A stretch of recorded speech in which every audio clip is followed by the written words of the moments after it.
Imagine being trapped in the cold, isolating void of space. Dead space, but the real monsters aren't aliens, they're your coworkers. Mouthwashing is a psychological horror walking simulator that distinguishes itself through its masterful storytelling.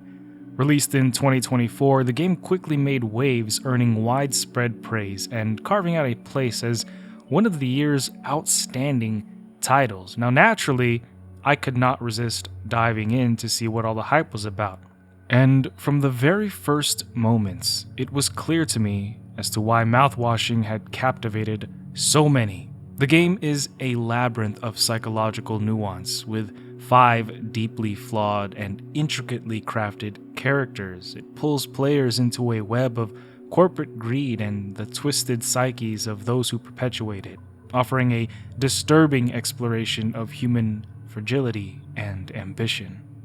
The game takes a bold approach with its disruptive, non-linear storytelling, abandoning a straightforward chronological order in favor of fragmented timelines and environmental storytelling. Players must piece together events by uncovering subtle details woven into the game's world, which is a narrative style that I've always found to be captivating. It's the kind of storytelling where even the quietest background elements add richness to the main narrative, demanding attention and rewarding curiosity. In this video essay, I'm going to delve into the psychology of the Pony Express, the sinister corporation at the very heart of the story, and I'll psychoanalyze each of the game's 5 characters. If you're a fan of psychoanalysis and deep dives into video game and storytelling, don't forget to like and subscribe. This channel is dedicated to exploring the minds behind the madness across a variety of games. And with that being said, you're going to want to settle in with a cup of bean water for this one. Spoilers and sensitive topics ahead, and welcome to Mouthwashing. However, before getting into the psychology, I'm going to give a brief summary of what happened in case there's people who don't know the story of Mouthwashing, just so that everybody is on the same page. Timestamps below. Mouthwashing unfolds aboard the Tulpar, a Pony Express freighter operating in a universe increasingly overtaken by automation. The freighter's mission was slated for 382 days, but by 147, the crew's relationships are beginning to disintegrate. Tensions simmer just below the surface, waiting for the inevitable eruption. The ship's captain, Curly, is a competent leader with the best of intentions. However, his passivity, his tendency to avoid conflict in order to keep peace, renders him ineffective as a great leader. His leadership is undermined at every turn by Jimmy, his rat bastard, no offense to rats, co-pilot. Jimmy's bitterness and insecurities create a toxic dynamic that poisons the crew. Consumed by envy for Curly's position, competence, and the respect he commands, Jimmy's outward charm masks a sinister reality. He is a narcissistic control freak who thrives on exploiting others' vulnerabilities. But nowhere is Jimmy's cruelty more sadistic than his treatment of Anya, the ship's nurse. Already struggling under the pressure of her role, Anya becomes the victim of Jimmy's predatory nature. And it's not like she's dressed provocatively or suggestive in her behavior. She's just the plain, she's just there working. But she ends up suffering from being brutally sexually assaulted and violated by Jimmy. And her anguish deepens when she discovers she's pregnant, only for Jimmy to cruelly dismiss her plight and refuse responsibility. And his cold response, telling her to take care of it, leaves her isolated, bearing the weight of her trauma alone. But we'll definitely spend some time on this asshat in a bit. Daisuke, the intern, his name being Japanese for big help, is young, eager, and optimistic. Just a chill dude who wants to help, yet his naivety makes him ill-prepared for the challenges ahead. And it sucks that he got stuck on the ship with Jimmy. Swansea's name has swan in it, and swans are actually known for being highly protective of their nests, viciously attacking anybody who they perceive to be a threat. 7 days before the crash, Curly receives a confidential fax from Pony Express, delivering devastating news: the company's plans to replace all human crews with automated systems, effectively ending their jobs. Despite orders to keep the information secret, Curly chooses transparency and shares the news with the crew, hoping for unity in the face of adversity. Instead, the revelation obliterates what little stability remains aboard the Tulpar. Rather than rallying together, the crew fractures even further. And Jimmy seizes this moment to undermine Curly, accusing him of prioritizing his interests over the crew's welfare. Anya, already drowning in isolation, trauma, and the weight of her unwanted pregnancy, withdraws completely, unable to see a path forward. With no job security to support a future for herself or her baby, her despair deepens. Swansea, who has long struggled to find meaning in his work, resigns himself to its futility. And meanwhile, Daisuke, the newest member of the team, wrestles with his own uncertainty, struggling to comprehend the magnitude of their shared predicament. Curly finally reaches a boiling point, opting for a drastic and catastrophic act of sabotage. As the ship approaches an asteroid, Jimmy disengages the autopilot, sending the ship hurtling towards a collision. The resulting crash is lethal, leaving the freighter in ruins. In a final act of heroism, Curly manages to steer the ship enough to prevent complete destruction, saving the crew at the cost of his own safety.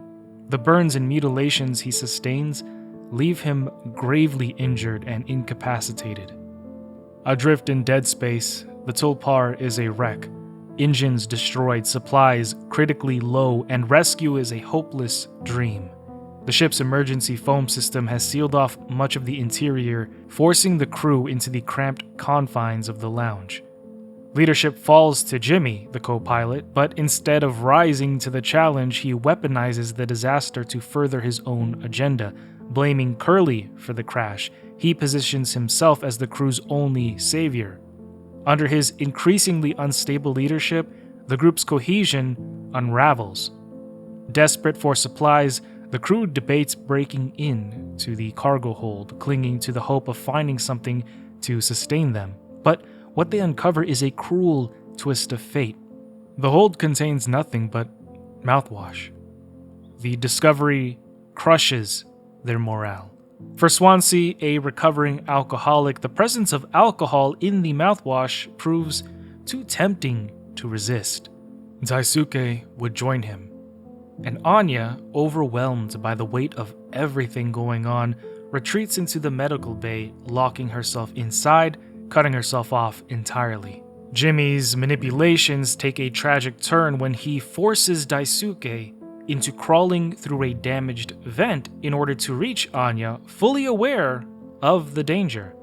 The vent collapses, leaving Daisuke gravely injured. He doesn't die immediately, but instead writhes in agony, apologizing profusely. He apologizes to the crew for his perceived failure.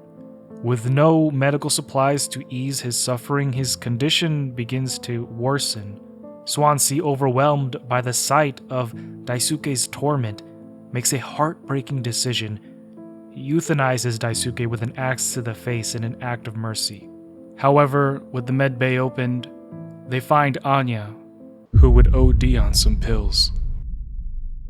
The emotional toll was unbearable and she succumbed to despair, taking her own life. And Curly was in the med bay with her, watching this happen, unable to do anything. The situation aboard the freighter has spiraled into a bottomless pit with no chance of escape. Jimmy's mental state crumbles as well, but instead of confronting his guilt, instead of taking responsibility, he plunges deeper into delusion. Hallucinations plague him. He sees ghostly apparitions of a giant pony, endlessly warping corridors, and corporate propaganda posters plastered all across the walls. His paranoia consumes him. He interprets these visions as external threats rather than manifestations of his own mind. In one chilling hallucination, he imagines that Swansea is attacking him with an axe in a graveyard, only to snap back to reality and find Swansea dead and tied up before him. But Jimmy's lunacy reaches its most grotesque point when he cannibalizes Curly's leg. Twisting the act into a narrative of survival, he rationalizes it as a necessary sacrifice, refusing to acknowledge the horror of his actions. And even this monstrous act doesn't shatter his delusions. Instead, Jimmy clings to the belief that he is the hero, that he is the only one capable of salvaging what's left. The tragic conclusion unfolds when Jimmy forces Curly into the ship's last cryopod, claiming it's to preserve him for eventual rescue. And in truth, this is yet another act of manipulation, a final effort to rewrite the narrative in his favor. Without verifying if the cryopod functions properly, Jimmy would end his own life. Now, if the pod fails, Jimmy is going to be trapped in a living tomb, staring at the unmoving walls as he dies an excruciatingly slow death. But if he does survive, wakes up later into the future, is rescued, the crew's bodies are going to paint a horrifying picture with Jimmy's calculated martyrdom framing him as the selfless savior who gave his life for Curly. The Pony Express, the intergalactic delivery corporation, epitomizes the worst traits of profit-driven organizations that prioritize efficiency and profit over an employee's well-being. It's the quintessential corporation. Their exploitative practices reveal a systemic disregard for worker safety and mental health, treating employees not as individuals with inherent values, but as disposable tools. How much can they accomplish before they die? What can they give to the company? How much can I extract from them? This dehumanizing philosophy creates an oppressive culture of fear and stress, eroding the crew's mental resilience and exacerbating the already volatile conditions aboard the freighter. And one of the most glaring examples of Pony Express's exploitative policies is their approach to penalizing employees. Workers face pay deductions for injuries, delays, or even minor infractions, fostering a climate of fear that discourages them from even trying to seek help or report issues. Think Anya. This policy isolates individuals, preventing open communication and forcing crew members to endure mounting challenges in silence, which fractures the team further. The crew is already under immense psychological strain from even being on this deployment, and these penalties deepen their sense of vulnerability and helplessness. Cost-cutting measures by Pony Express further undertone their indifference to employee welfare. For an example, adding Daisuke as a fifth crew member without accounting for the ship's limited resources such as food or cryostasis pods exemplifies their recklessness. Yes, the ship is equipped with only 4 cryopods, ensuring that one member of the team would inevitably be left behind in an emergency. And this blatant oversight demonstrates how little companies value the lives of its workers. Even basic safety features like locks for sleeping quarters are neglected, and Anya would best highlight this, asking the question, why would the company put a lock on their medical supplies but not on the sleeping quarters of the worker? It's dangerous being deployed on a ship with nowhere to go with 4 men, by the way, one of whom, Jimmy, clearly slipped through inadequate psych evaluations. Sure, Swansea, Daisuke, and Curly probably wouldn't have done anything, but still, the company should have thought about this and tried to prevent it, the possibility of it happening, because it is always a possibility that, some bad stuff could happen. While sleeping quarters are unsecured, the medical bay with its valuable supplies is securely locked, protecting corporate assets, and yet not the people who need them. This contrast speaks volumes about where Pony Express's priorities lie: profit over protection, money over people. The consequences of these decisions are dire. Anya's trauma and eventual death are a direct result of the company's negligence. The corporation's disregard for safety and psychological support ultimately sets the stage for the crew's unraveling and Jimmy's horrific actions. The company's dehumanizing policies focused on cutting costs and maintaining efficiency at any cost underline the sense of expendability their workers feel. Even without catastrophic events, such treatment would inevitably lead to burnout. So, the psychological toll of Pony Express's practices is profound. Stress, anxiety, and a pervasive sense of helplessness plague the crew. And all of this aligns with Karl Marx's concept of alienation, which describes how workers become disconnected from their labor, their creations, their colleagues, and even themselves. You see, in such a system, work ceases to be meaningful or fulfilling and instead becomes a means of survival, an existence defined by extraction, not by contribution. The company's cold efficiency prioritizes how much value it can squeeze from its workers, leaving them emotionally and mentally drained. As somebody who's experienced the grind of a quote-unquote real job, I can't help but reflect and admit how much more fulfilling creative work, doing YouTube, feels in comparison. I spent over a decade working a quote-unquote real job. I served in the United States military for 5 years, and then after that, I was able to explore my passion for psychology, and I ended up working in a clinic, a role that I largely enjoyed, but nothing compares to the freedom of working from home and being your own boss. Well, technically, my wife is my boss. I love her. I love my wife. But this contrast only highlights how soul-crushing corporate systems can be when they treat workers as expendable cogs in the machine. And all of this echoes real-world corporations that sacrifice human well-being for profit.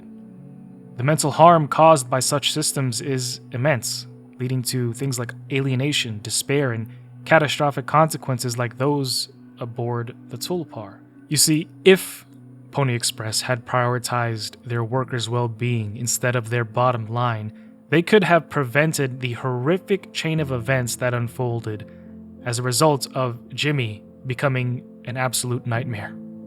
Jimmy is a character defined by his overwhelming unreliability, his manipulative tendencies, and his insatiable thirst for control, making him one of the most vile and detestable figures probably in a lot of games.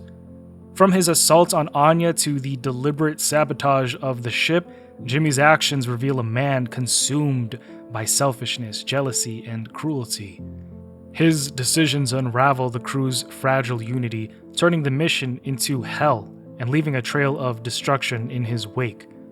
Rooted in narcissism, savior complex, and a refusal to accept responsibility, Jimmy's character embodies weakness and unchecked destructiveness.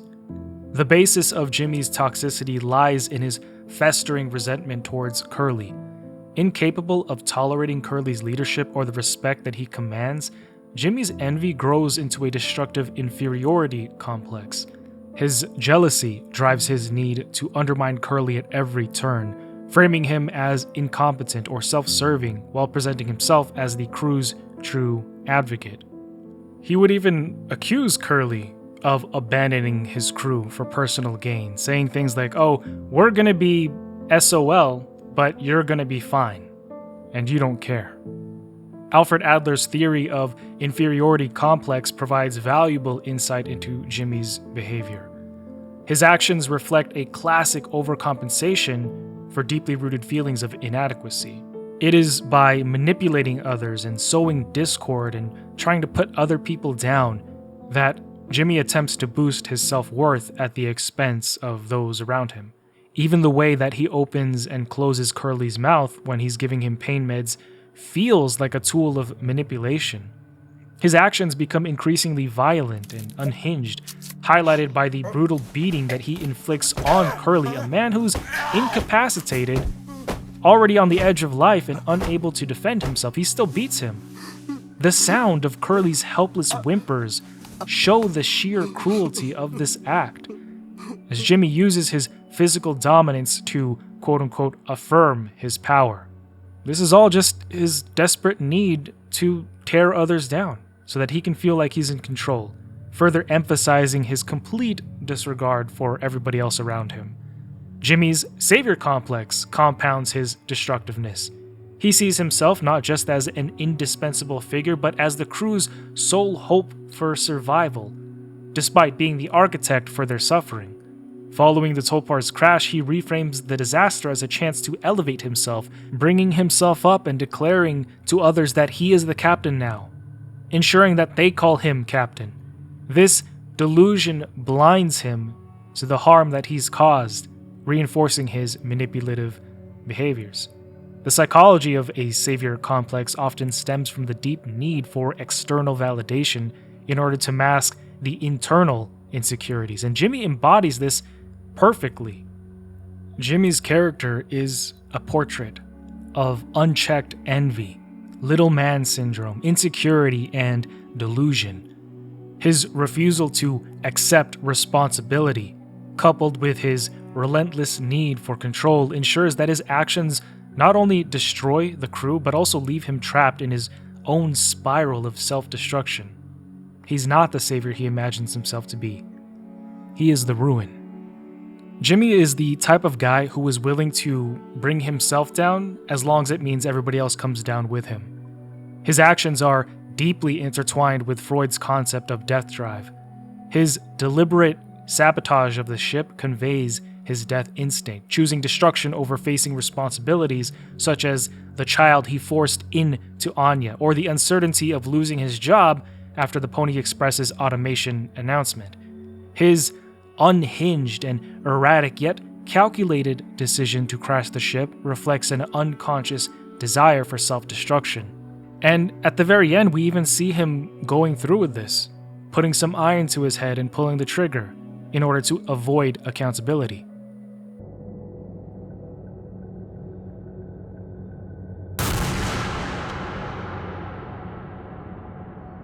Again, the cryopod and Curly, he's framing it so that it looks like he's the guy who sacrificed himself and saved everybody and saved Curly. And another calculated move that I just kind of thought of right now is his tying up and killing of Swansea. He probably did that to make it appear like Swansea went mad and started killing the crew, again framing Jimmy as the savior who stopped him.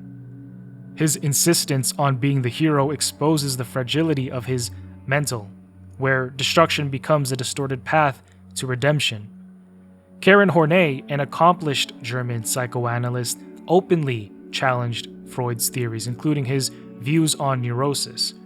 Unlike Freud, who attributed neurosis to unresolved psychosexual conflicts, Horney argued that it actually stemmed from interpersonal and social relationships. She would emphasize self-realization and personal growth over Freud's focus on suppressed and unresolved issues.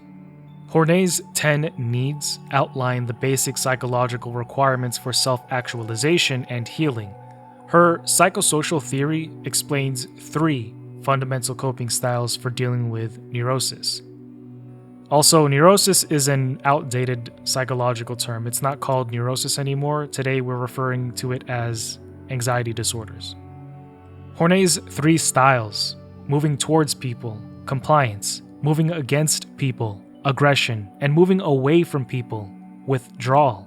And for Jimmy, the focus is squarely on Horney's style of moving against people, that aggression, and it explains his desperation for power and control over others. I mean, this guy is just desperate to hurt people. Jimmy needs to exploit people like he needs to breathe. And we can see this evidently in his treatment of Anya, who he reduces to an object for his depravity. I'm pretty sure that it wasn't even really about him being attracted to her. I think he just had this need to feel control and power over somebody else. And that's how messed up this guy is in the head. He is sick. Jimmy's interaction with Anya epitomizes objectification. He doesn't respect her, consistently undermines her competence, and disregards her humanity. After assaulting her, he refuses to take responsibility for the resulting pregnancy, coldly telling her to take care of it. And this callousness leaves Anya isolated and emotionally shattered, driving her into despair, culminating in her death. And even Anya's destruction isn't good enough for Jimmy, because he needs everybody to view him as superior. He takes every opportunity to belittle Anya, feeding his insatiable need for validation. Horney's concept of the neurotic need for admiration explains Jimmy's behavior. And again, this rises from Jimmy's deep insecurities. To put plainly, he just feels inadequate, and so he needs to overcompensate for what he feels insecure about. And you've probably seen this in real life with people that you've interacted with. If somebody feels inadequate or feels insecure about something, they're going to, more than likely, if they're emotionally immature, they're going to over-exaggerate that aspect of them, trying to pump themselves up, so it seems like they don't have that weakness, or self-perceived weakness. Sigmund Freud's defense mechanisms, particularly displacement and projection, further explain Jimmy's behavior. You see, Jimmy displaces his insecurities and guilt by projecting blame onto others, particularly Curly. His open condemnation of Curly and fostering of paranoia ensures that the crew remains divided, allowing him to try and assert control, positioning himself higher. While the crew will eventually see that Jimmy is the monster, this realization comes far too late to stop the damage. Characters like Jimmy thrive on pushing boundaries, testing waters, and exploiting inaction. Curly and Swansea, who might have been the ones to put a hard stop to him, failed to intervene effectively and in time, enabling his behavior to spiral out of control. A warning shot, a firm boundary, or even direct confrontation might have stopped him, but by the time his hallucinations begin to blur reality and delusion, it's far too late for anything. Carl Jung's concept of the shadow provides a great way to understand Jimmy's descent into madness. The shadow is all of the darker, repressed parts of somebody's psyche, the guilt, fear, and moral failings that don't fit in with how they want to see themselves, so they bury that. Jimmy is a good example of this denial and suppression. His hallucinations, for example, the labyrinth with the Polly posters, the ghostly horse of Polly chasing him, the monsters crawling through the vents, Swansea trying to kill him in the graveyard, or the hallucination of him turning wheels on Curly's arms. Those are all just reflections of his psyche, his guilt, his fear, his need for control, his insecurities. It's all turned into something that he could physically confront. But instead of facing what they truly represent, Jimmy keeps on projecting it outward, letting the shadow take over and pulling him further away from reality. Oh, and the hallucination of being in the vents where he sent Daisuke to die, and the encountering monsters there, probably reflects his deeply, really deeply buried and suppressed guilt for killing Daisuke, as well as the paranoia and self-perceived vulnerability, his fear that his actions left him exposed and hunted.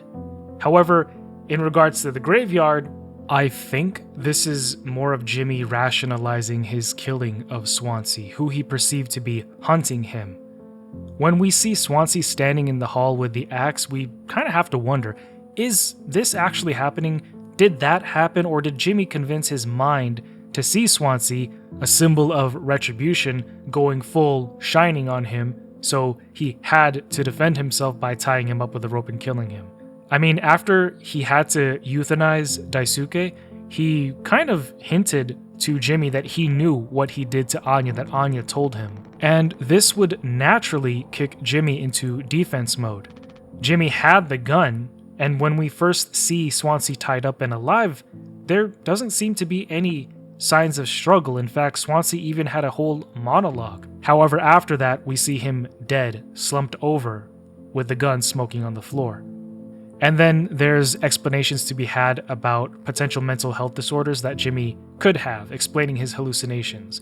Psychosis, often triggered by extreme stress, trauma, or guilt, could account for his experiences. I'm not trying to exonerate Jimmy. He's still an absolute demon with no redeemable qualities. I'm just trying to help understand. But Jimmy's repressed guilt could have finally erupted and led to some sort of psychotic break, or substance-induced psychosis is another possibility. The crew's discovery of mouthwash consumed by Swansea and Daisuke to get drunk suggests the potential environmental factor. While it is unclear if Jimmy intentionally or even at all consumed mouthwash, it's possible, right? Maybe the mouthwash, which again in this universe is kind of odd, supported his hallucinations. And I say it's odd because, the entire freighter is moving just mouthwash. It's stacked to the nines with it. So you have to ask, is it normal mouthwash, or does its properties contain something else? Another thing, the label on the mouthwash claims to kill 99.9% of germs. Jimmy is the 0.1% of germs that can't be killed. He even hallucinates and sees that specific thing, the 99%, the 0.1%. And then there's another scene where Anya is talking about the fake screen in the lounge. She's talking about one broken pixel, and does it ruin the entire screen, the entire image? I would argue that that one broken pixel is Jimmy also. And yes, it does ruin the entire screen. It spreads, it permeates like a disease. But I digress. Then there's the possibility of dissociative and delusional disorders that also provide a lens for understanding Jimmy's hallucinations. However, I think you guys get the point at this point. Now that was a whole bunch of Jimmy talk, and I didn't even touch on everything. I still have questions and theories about the entire situation. Why was Anya's card in the locker in the cockpit in the beginning of the game? Or what about the scene of Swansea banging on the cockpit door trying to get Jimmy? Is that what's actually going down? Because I don't think he got the rope to tie the door shut. I think that white blob that we see in the inventory had to be the gun. I think this scene is part of the hallucination that Jimmy has right when he's killing Swansea. But, we just can't blame Jimmy for everything. We really can't. It's not all on him. Because it's Curly's fault too. These two are toxic for each other. Curly's tendency to smooth things over plays a pivotal role in his passivity. Curly is just not him. He's not that great leader that Jimmy credits him for, nor the one that Curly pretends and deludes himself into being. Sure, he might get the job done. He's probably not that bad of a leader, but when push comes to shove, when he needs to step up, he just isn't there. Heck, even Anya basically tells him that when she psych evals Jimmy, that he gives inappropriate and sexual remarks, further showing that Jimmy doesn't take her or her profession seriously. She's just there for his needs as a quote-unquote man. When Anya tells Curly that Jimmy sexually assaulted her in her sleeping quarters, bro, this dude, Curly, man, all he does is go to Jimmy and is like, hey bro, can you not? Like, dude, no wonder Jimmy keeps going and pushing boundaries and doing worse things, because he's not being held accountable for it. Curly's behavior reflects psychological patterns tied to conflict avoidance, a desperate desire to keep the peace.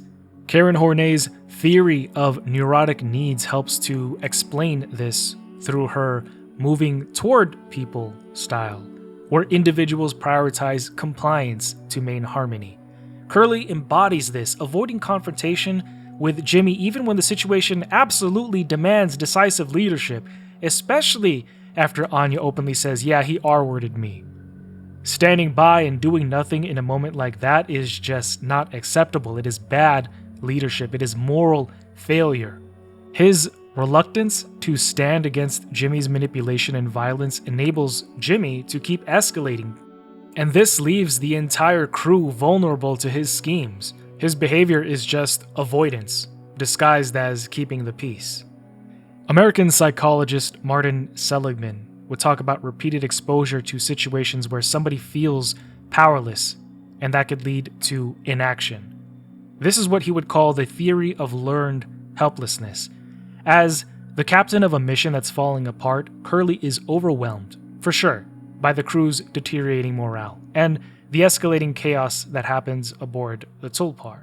I will admit being a leader isn't easy to do, but you have to make the hard choices and you have to go down the difficult paths sometimes.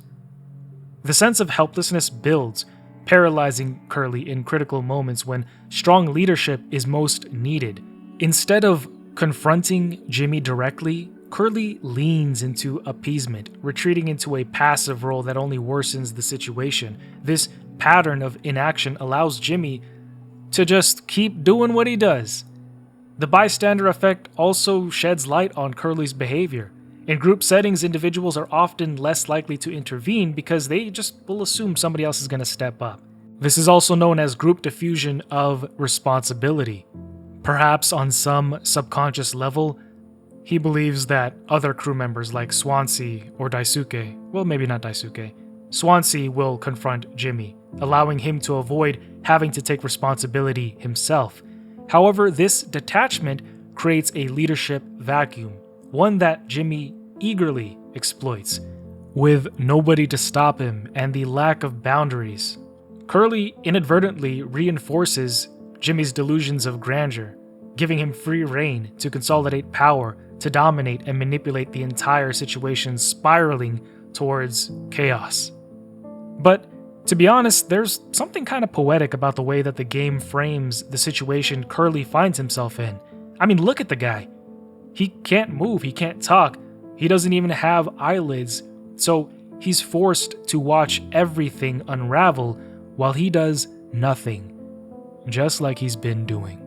Transitioning over to Anya and her psychological state, we see that throughout the game, it's one of the most profound traumas that we see. She's in an environment where she's not receiving support or help in any form, so she's left with despair. It's oppressive and dehumanizing.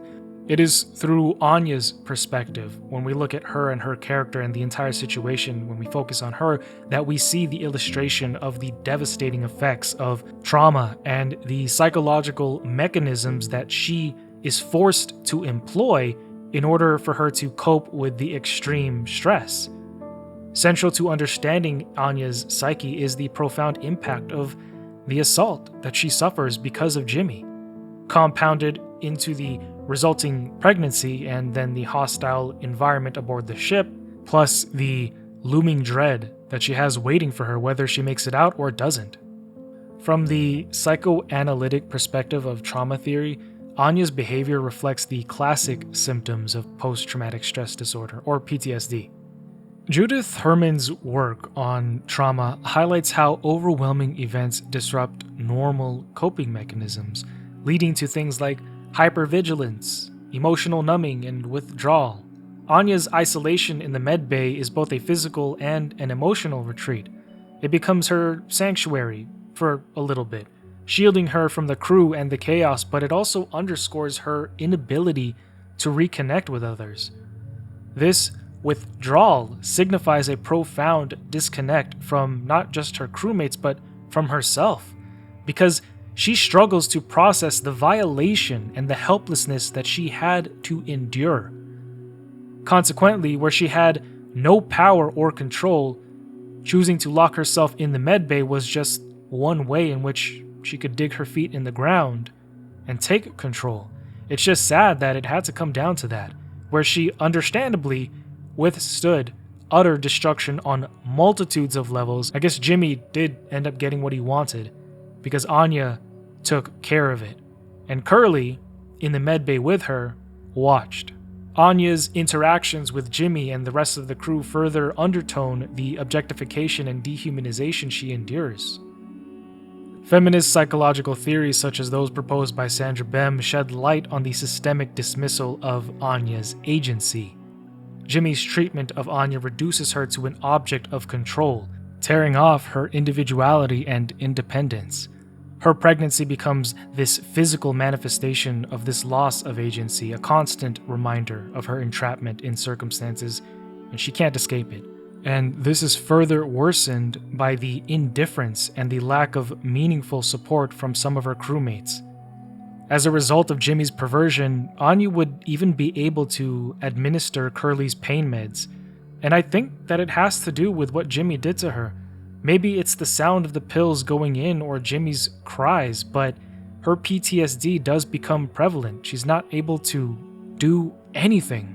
I don't think that she was incapable of performing her job in the way that Jimmy paints the picture, but it's the crippling result of being invaded and destroyed. And it's not like she's unaware of this. She is aware of the internal conflict that she has between her professional identity and her ability, or her inability, I should say, to meet the crew's needs. This creates a profound sense of failure and guilt, and you can see this with Anya. The weight of the unfulfilled responsibilities deepens her despair, adding to another layer of her psychological torment. Her story is undeniably harrowing, shedding light on the devastating consequences of neglect, exploitation, and violence.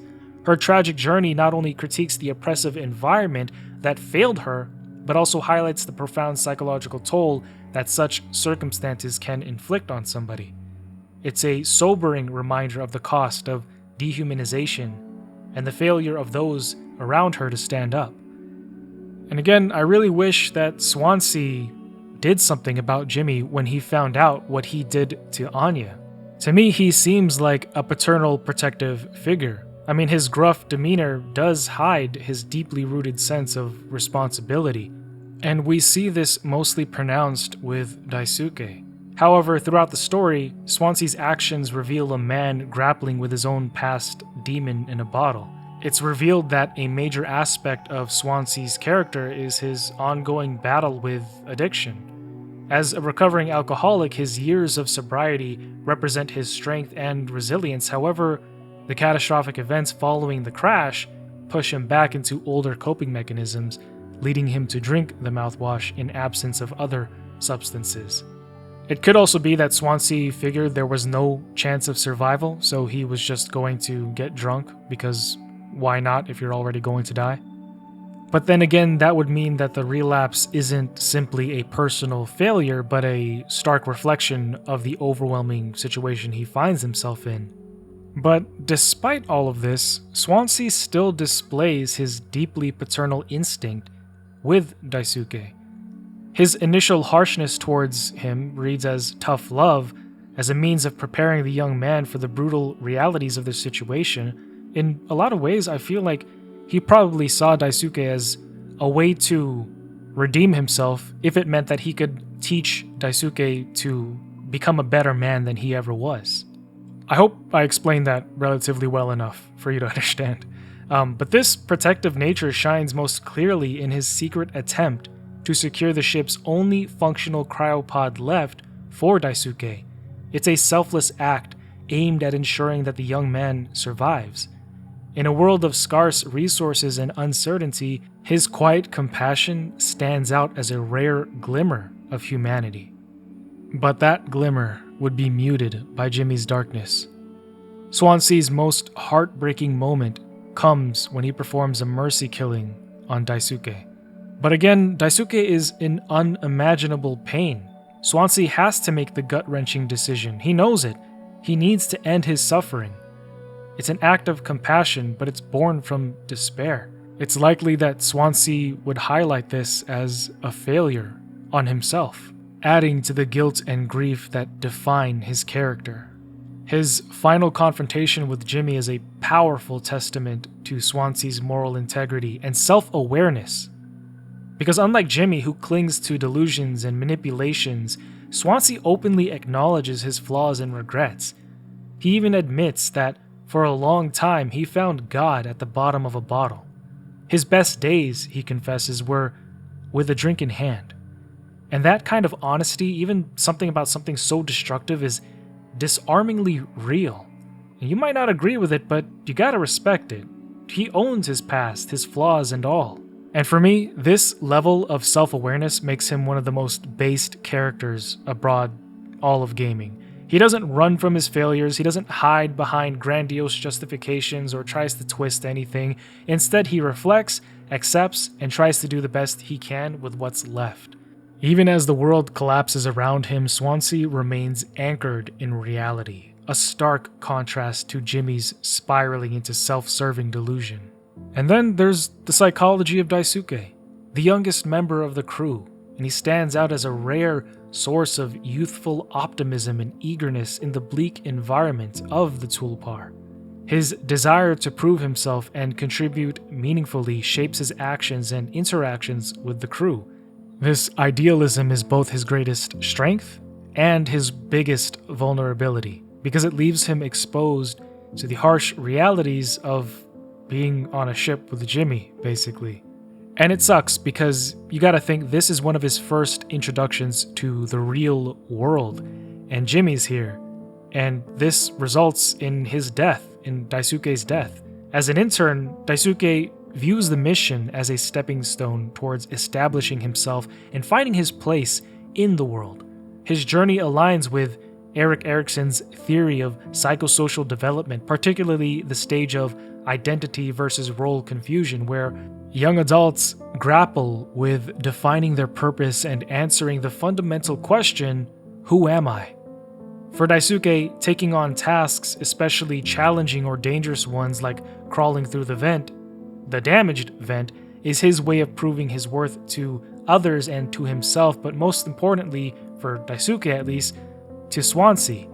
But Daisuke's vulnerability becomes his undoing. His readiness to place himself in harm's way in pursuit of recognition ultimately leads to his fatal injury, a tragic outcome that underscores how a hostile environment can exploit even the purest intentions. Not just Jimmy, but the company as a whole turned Daisuke's optimism into a liability. However, for Daisuke, his relationship with Swansea was special. It was through him, through his guidance, that Daisuke would feel like he could achieve his goals.